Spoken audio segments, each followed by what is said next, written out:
Welcome friends at educational platform के इस YouTube channel में आप सभी दर्शकों का बहुत बहुत स्वागत है।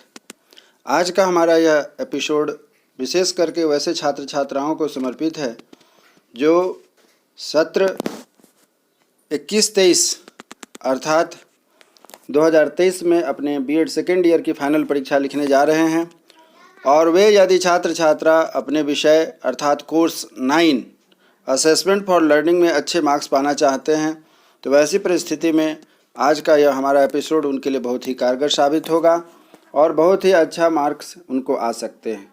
हमारा आज की इस एपिसोड में प्रयास है कि आपके यह जो 80 मार्क्स अर्थात 80 नंबर के जो थ्योरी पेपर होते हैं, इंटरनल परीक्षा जो होती है आपकी, उसे आप अच्छे से लिखें और कैसे लिखें कि आपके अच्छे मार्क्स आ सकते हैं, इसी पर आपको मैं सलाह देने जा रहा हूँ।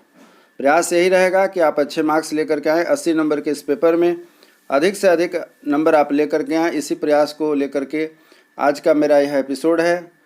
आज का हमारा पेपर है कोर्स 9 अर्थात असेसमेंट फॉर लर्निंग। इस विषय की कैसे तैयारी की जाए कि आपके नंबर अच्छे आ सकते हैं, इसी पर जो मुख्य प्रश्न है जिसका कि आज हम लोग यहाँ पर डिस्कशन करने जा रहे हैं। आगे बढ़ने से पहले एक ही चीज़ कहना चाहता हूँ एज यूजुअल कि यदि आप हमारे इस यूट्यूब चैनल पर नए हैं तो कृपया हमारे इस चैनल को सब्सक्राइब करें। यदि पुराने हैं तो आराम से स्किप न करते हुए इसे आखिरी तक देखें, जिससे कि जो छात्र छात्रा बीएड सेकेंड ईयर के हैं उनके लिए काफ़ी लाभदायक होगा, यूज़फुल होगा। और लाइक शेयर के साथ साथ कमेंट्स करना ना भूलें। इससे हमारा प्रयास आपके अनुरूप और काफ़ी बेहतर हो सकता है, जिससे कि हमारे चैनल के माध्यम से आपको बहुत सारे उपयोगी जानकारी प्राप्त हो सकती है। तो जो आज का हमारा पेपर है असेसमेंट फॉर लर्निंग, इस पर हम लोग चर्चा करने जा रहे हैं। इस बात में आपको ध्यान दिलाना चाहता हूं कि यह 3 घंटे का पेपर है। यह जो असेसमेंट फॉर लर्निंग जो होगा वह 3 घंटे का यह पेपर होता है। और आपके जो असेसमेंट फॉर लर्निंग का यह जो पेपर है, इसमें आपकी बुक, आपकी जो सिलेबस है वह 5 यूनिट में बटी हुई है। 5 यूनिट में बटे होने से अभिप्राय यह हुआ कि सभी से 2-2 प्रश्न दिए जाएंगे, अर्थात क्वेश्चनों की संख्या, प्रश्नों की संख्या 10 होगी। और जो प्रश्न आपको अटेम्प्ट करने हैं उस प्रश्नों की संख्या जो होती है वह होती है 5। 10 प्रश्न आपको दिए जाएंगे, उसमें से आपको लिखने हैं 5 प्रश्नों के उत्तर। 5 प्रश्न अर्थात सभी प्रश्न जो होंगे आपको ऑप्शनल होंगे, अर्थात 2 ऑप्शन दिए जाएंगे। ऑप्शन में से किसी एक का उत्तर जिसे आप बढ़िया से लिख सकते हैं, अच्छे से लिख सकते हैं, उस विषय को आपको लिखना है।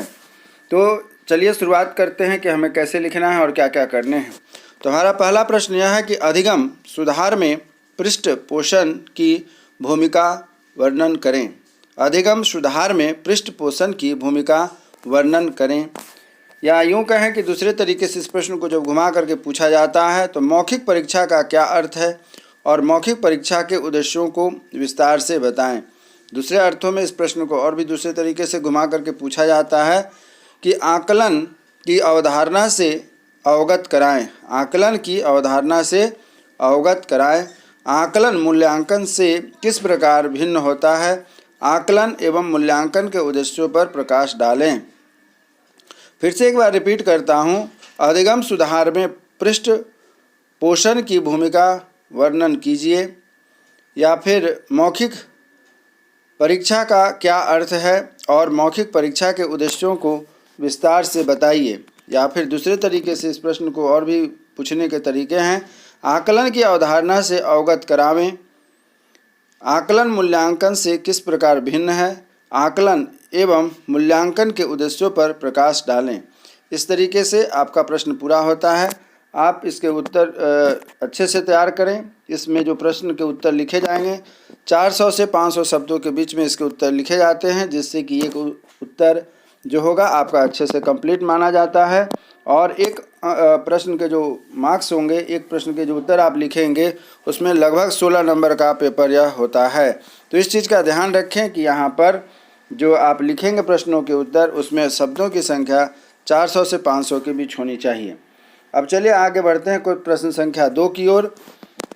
प्रश्न संख्या 2 कहता है कि गुणवत्तापूर्ण शिक्षा के लिए आकलन एवं मूल्यांकन के महत्वों का वर्णन करें। गुणवत्तापूर्ण शिक्षा के लिए आकलन एवं मूल्यांकन के महत्वों का वर्णन करें। शिक्षण अधिगम की रणनीति बनाने में आकलन किस प्रकार सहायक है? शिक्षण अधिगम की रणनीति बनाने में आकलन किस प्रकार से सहायक है? अथवा इस प्रश्न को और दूसरे तरीके से पूछे जा सकते हैं कि परीक्षण निर्माण के सिद्धांत कौन कौन से हैं? निदानात्मक परीक्षण का निर्माण कीजिए। परीक्षण निर्माण के सिद्धांत कौन कौन से हैं? निदानात्मक परीक्षण का निर्माण कीजिए। अथवा दूसरे तरीके से और भी पूछने का तरीका है कि मापन के स्तर से आप क्या समझते हैं? मापन के स्तर से आप क्या समझते हैं? इसके विभिन्न प्रकारों का वर्णन करें। मापन के स्तर से आप क्या समझते हैं? इनके विभिन्न प्रकारों का वर्णन करें। प्रश्न नंबर 3 पर हम लोग चर्चा करने जा रहे हैं। प्रश्न नंबर 3 क्या कहता है? ध्यान से सुनिएगा। ध्यान से इसको आप चाहें तो नोट डाउन कर सकते हैं, स्क्रीनशॉट भी ले सकते हैं। प्रश्न संख्या 3 कहता है एक निदानात्मक परीक्षण की रचना कीजिए। एक निदानात्मक परीक्षण की रचना कीजिए। या फिर परीक्षण हेतु विभिन्न प्रकार के प्रश्नों का वर्णन करें। परीक्षण हेतु विभिन्न प्रकार के प्रश्नों का वर्णन करें। विभिन्न प्रकार के इन प्रश्नों की विशेषताओं को बताएं। विभिन्न प्रकार के इन प्रश्नों की विशेषताओं को बताएं। या फिर आकलन के मुख्य उद्देश्यों को विस्तार से समझाएं। आकलन के मुख्य उद्देश्यों को विस्तार से समझाएं। यह थे प्रश्न नंबर 3। अब हम लोग आगे बढ़ने जा रहे हैं प्रश्न नंबर 4 की ओर। आकलन में विश्वसनीयता एवं वैधता क्या है? आकलन में विश्वसनीयता एवं वैधता क्या है, इसे विस्तार पूर्वक बताएं। दूसरे अर्थों में कहा जा सकता है इस प्रश्न को ऐसे भी कि आकलन और मूल्यांकन में अंतर करें। आकलन और मूल्यांकन में अंतर करें। या फिर दूसरे तरीके से फिर पूछा गया है कि उपलब्धि परीक्षण क्या है? उपलब्धि परीक्षण निर्माण प्रक्रिया में शामिल चरणों का विस्तार पूर्वक उल्लेख करें। उपलब्धि परीक्षण क्या है? उपलब्धि परीक्षण निर्माण प्रक्रिया में शामिल चरणों का विस्तार पूर्वक उल्लेख करें। उपलब्धि परीक्षण क्या है? उपलब्धि परीक्षण निर्माण प्रक्रिया में शामिल चरणों का विस्तार पूर्वक उल्लेख करें। यह थे प्रश्न नंबर 4। अब प्रश्न नंबर 5 है कि सतत व्यापक मूल्यांकन की अवधारणा को अवगत कराएं। सतत मूल्यांकन की अवधारणा को अवगत कराएं। सतत व्यापक मूल्यांकन की प्रक्रिया में दिक्कतों का सामना कर रहे शिक्षकों की समस्याओं का जिक्र करें। सतत व्यापक मूल्यांकन की अवधारणा को अवगत कराएं।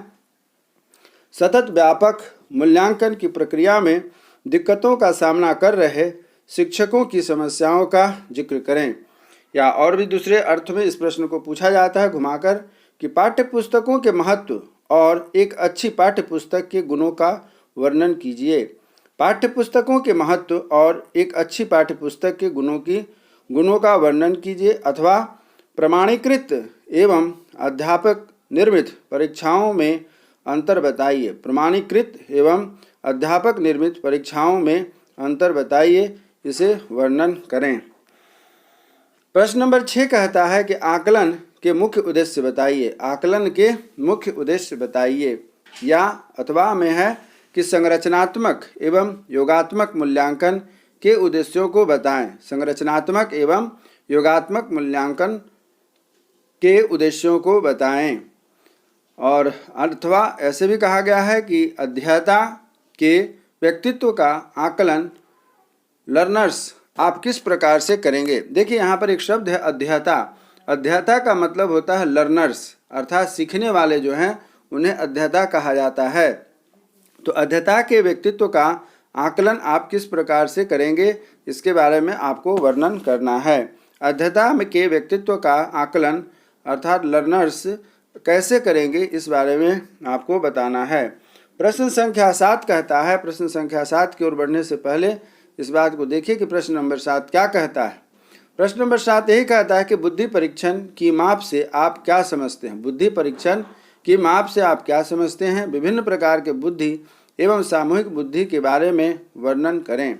बुद्धि परीक्षण की माप से आप क्या समझते हैं। विभिन्न प्रकार के बुद्धि एवं सामूहिक बुद्धि के बारे में वर्णन करें।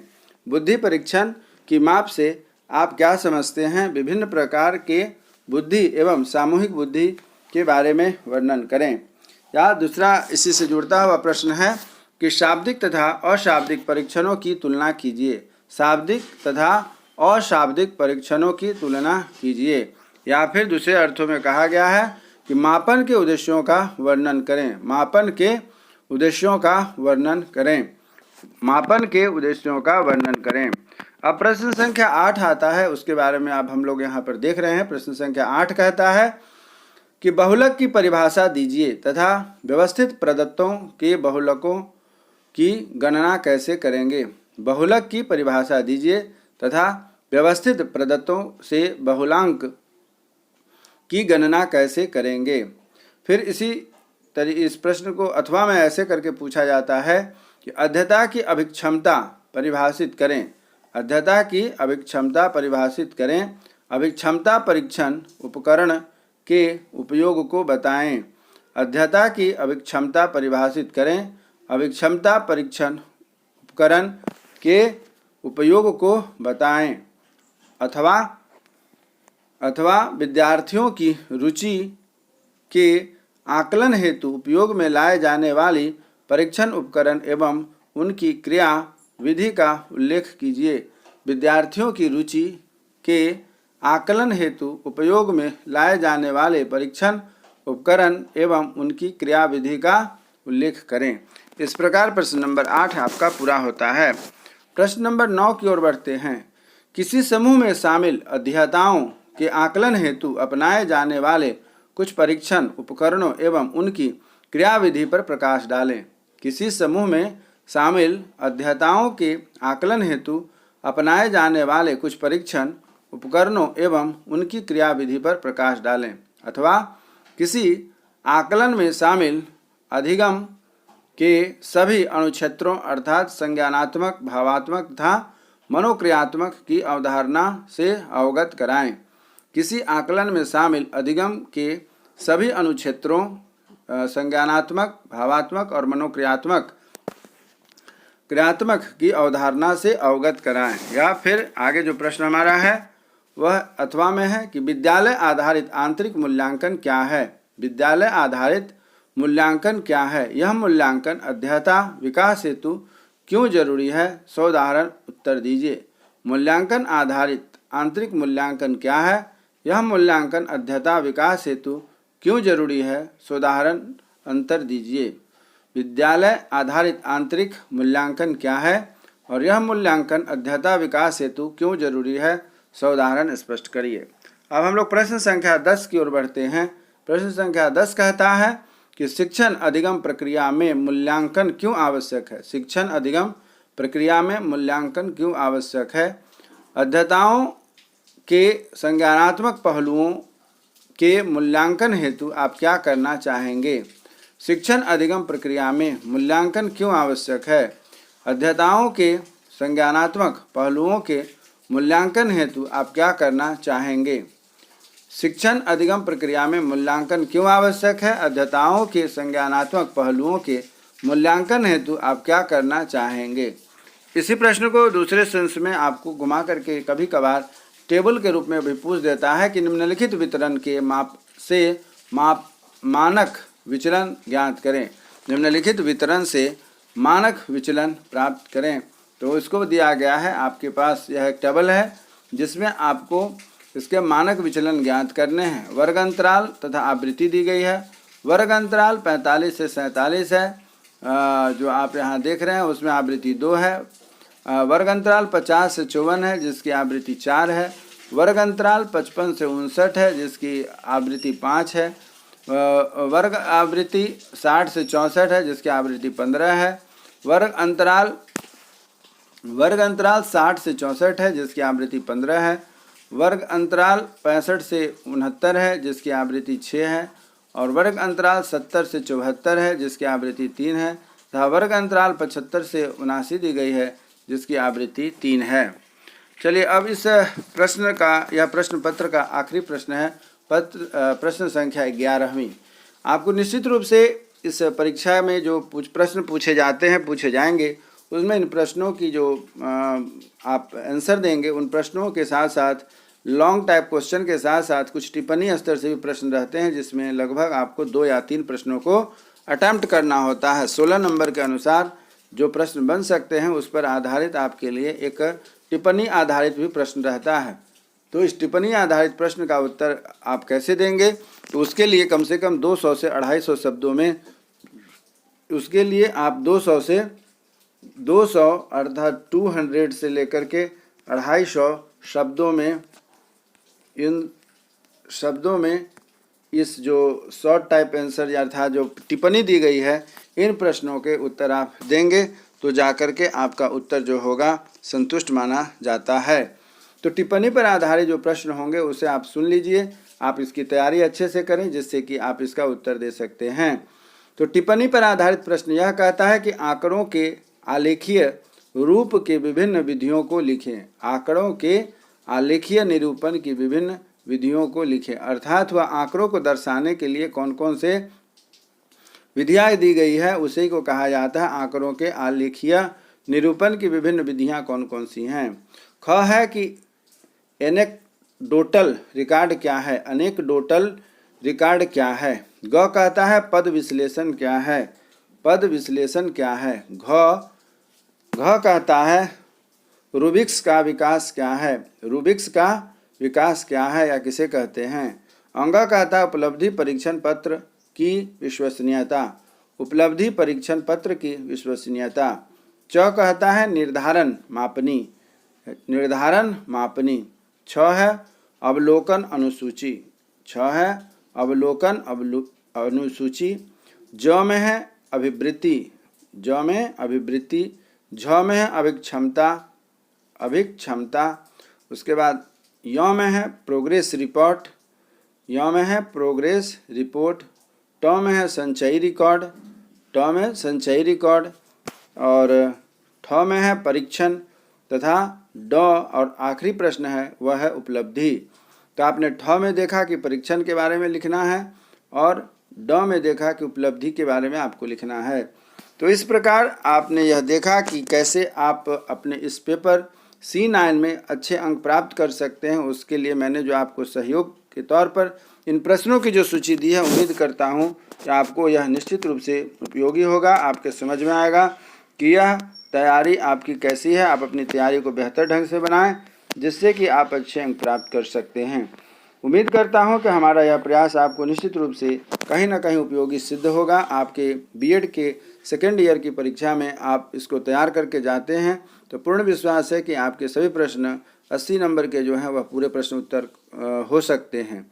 चलिए, उम्मीद करता हूं कि हमारा आज का यह प्रयास आपको अच्छा लगा होगा और आप हमारे चैनल पर यदि नए हैं तो इसे सब्सक्राइब करें जिससे कि मुख्य प्रश्नों की जो सीरीज आगे आने वाली है उसके लिए आपके पास सबसे पहले नोटिफिकेशन पहुंचे और शिक्षा तथा रोजगार से जुड़ी हुई जो भी सूचना होगी हमारे चैनल के माध्यम से आपके पास सबसे पहले पहुंचेगी।